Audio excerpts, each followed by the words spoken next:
Bonjour et bienvenue dans ce chapitre. Aujourd'hui, nous allons entamer notre troisième chapitre, c'est-à-dire les instructions conditionnelles. Les objectifs de ce chapitre vont être introduction, 2. Structure d'un test, entre parenthèses forme simple, forme complète, 3. Test imbriqué, 4.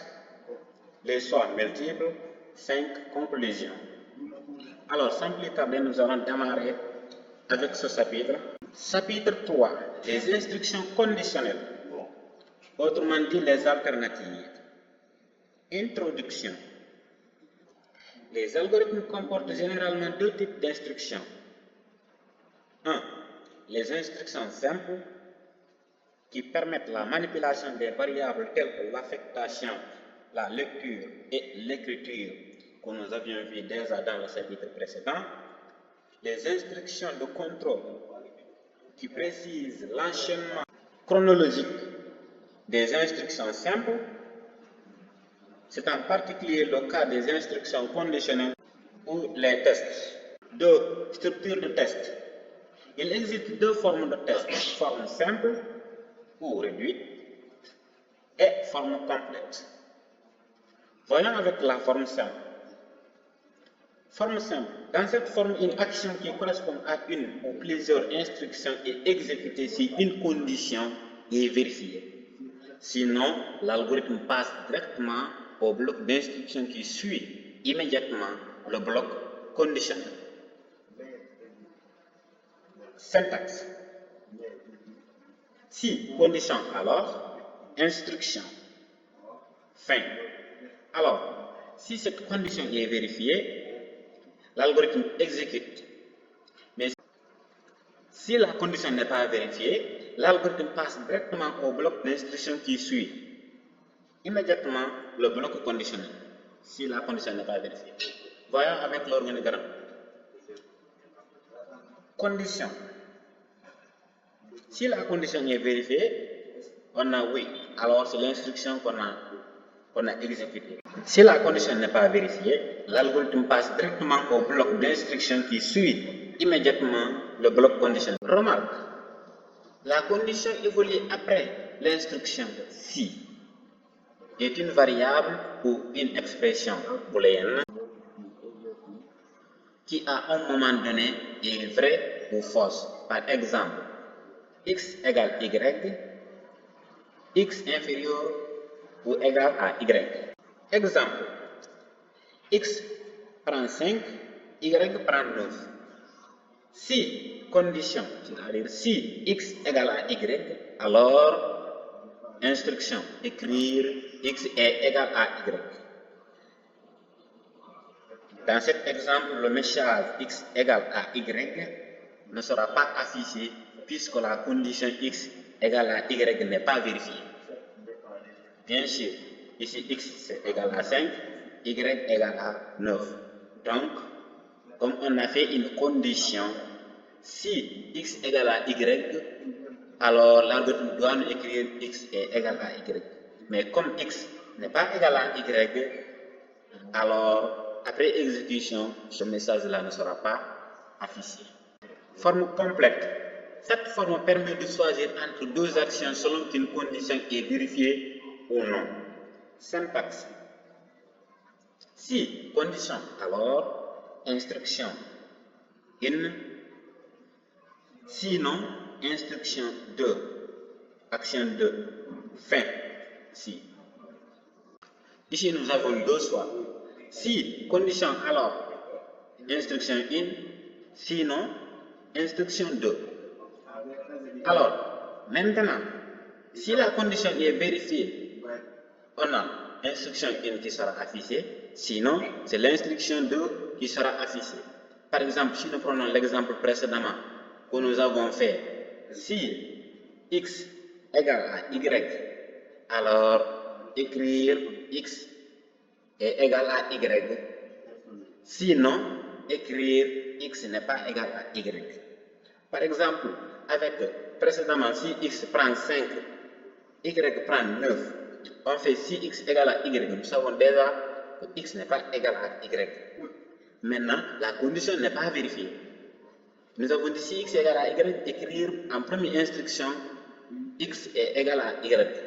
Sinon, écrire x n'est pas égal à y.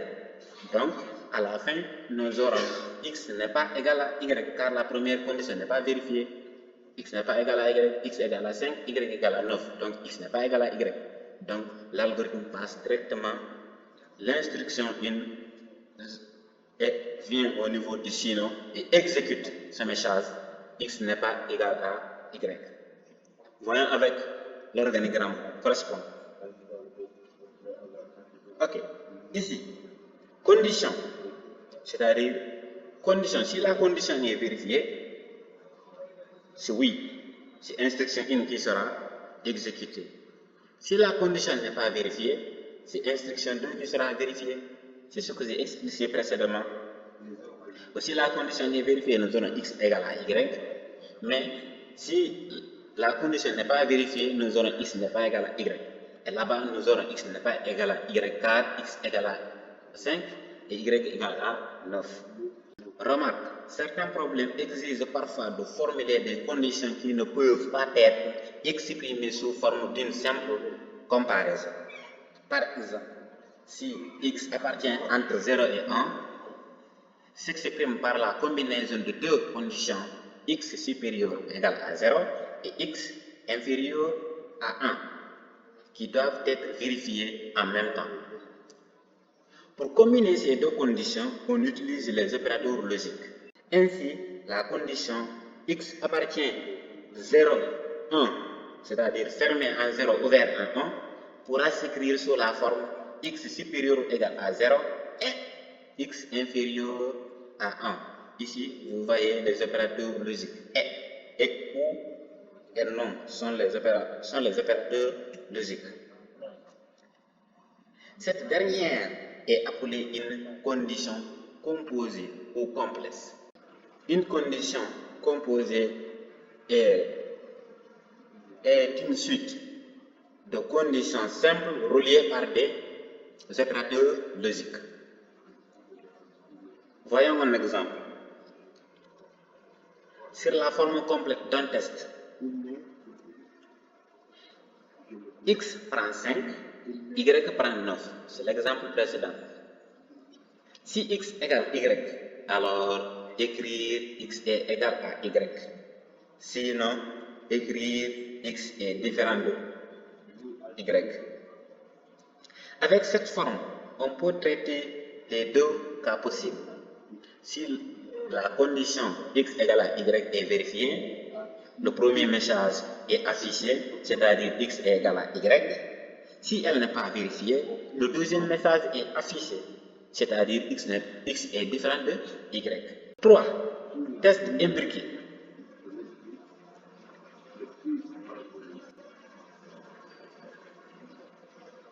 La forme si, alors, sinon permet deux choix correspondant à deux traitements différents. Dans d'autres situations, on pourra avoir plus de deux cas, ce qui rend cette alternative insuffisante pour traiter tous les cas possibles. Voir exemple ci-dessous. La forme complète permet de choisir entre plusieurs actions en imbriquant les formes simples selon la syntaxe ci-dessous. Syntaxe. Si condition 1, alors instruction 1. Sinon si condition 2, alors instruction 2. Sinon si condition 3, alors instruction 3. Sinon instruction n. Fin si. Je vous rappelle qu'il y a autant de fin si que si. Voyons un exemple ensemble. État de l'eau. Dans les conditions normales de température et de pression, l'eau est sous forme de glace. Si la température est inférieure ou égale à 0, sous forme de liquide, si la température est comprise entre 0 et 100 degrés, et sous forme de vapeur au-delà de 100 degrés. Écrivons l'algorithme qui permet de vérifier l'état de l'eau selon sa température. La solution pourrait être comme suit. Ok, algorithme étape O. var T réel. Début. Écrire. Donner la température de l'eau. Lire température. Si T est inférieur ou égal à 0, alors écrire état solide. Fin si. Si T supérieur à 0 et T inférieur à 100, alors écrire état liquide. Fin si. Si T supérieur ou égal à 100, alors écrire état gazeux. Fin si. Fin. Cet algorithme est correct, mais il évolue les trois conditions qui portent sur la même variable et qui sont exclusives. En effet, si T est inférieur ou égal à 0, alors on ne peut pas avoir T supérieur ou égal à 0 et T inférieur à 100, ni T supérieur à 100. Il est donc inutile d'évaluer les deux dernières conditions si la première est vérifiée, ou d'évaluer la dernière condition si la deuxième est vérifiée. Car si la première condition est vérifiée, alors inutile de faire ça, cette condition et cette condition. Et si c'est la deuxième condition qui est vérifiée, alors c'est inutile de faire cette condition. Pour éviter cela, c'est-à-dire de faire certaines conditions, sachant que si l'une est vérifiée, les autres ne sont pas importantes à faire. Pour éviter cela, nous proposons un algorithme simplifié. Début, écrire. Donner la température de l'eau. Lire température. Si la température est inférieure ou égale à 0, alors écrire état solide. Sinon, si la température est inférieure à 100, alors écrire état liquide. Sinon, écrire état gazeux. Et c'est bien visible. Ici, si la température est inférieure ou égale à 0, nous savons que l'état de l'eau est de la glace. Et si la température est inférieure à 100, l'état de l'eau est liquide. Et on sait qu'au-delà de 100, l'état de l'eau est gazeux. Fin si, fin si, fin. Je vous ai dit qu'il y aura autant de fin si que de si. Voyons l'organigramme correspondant. L'organigramme correspondant est illustré dans la figure 6. Début, affiché. Donner la température de l'eau. Lire la température. Température inférieure à 0. Si oui, on part vers la gauche. Si oui, afficher état solide. Et l'algorithme prend fin si la condition est vérifiée. Sinon, l'algorithme passe au test suivant, c'est-à-dire température inférieure à 100.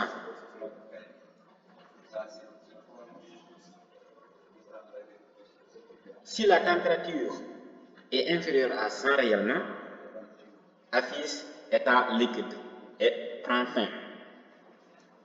Fin de l'exécution. Et si cette condition n'est pas vraie, sachant que la température n'est pas inférieure à 100, si c'est non, affiche état gazeux et prend fin. Donc, l'utilisation des tests imbriqués permet de simplifier le pseudocode. À travers l'imbrication, nous n'avons utilisé que 2 conditions simples au lieu de 3 conditions, dont une est composée. Un algorithme ou programme plus simple et plus lisible. Optimiser le temps d'exécution.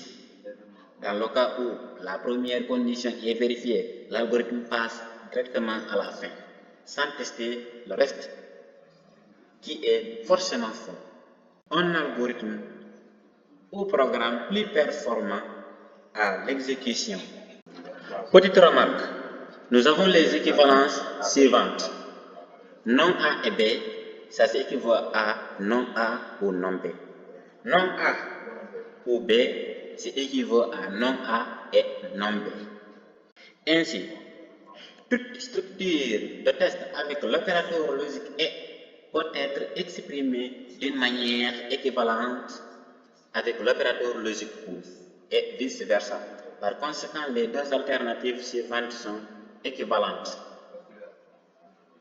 Si A est B, alors instruction 1, sinon instruction 2, fin ci.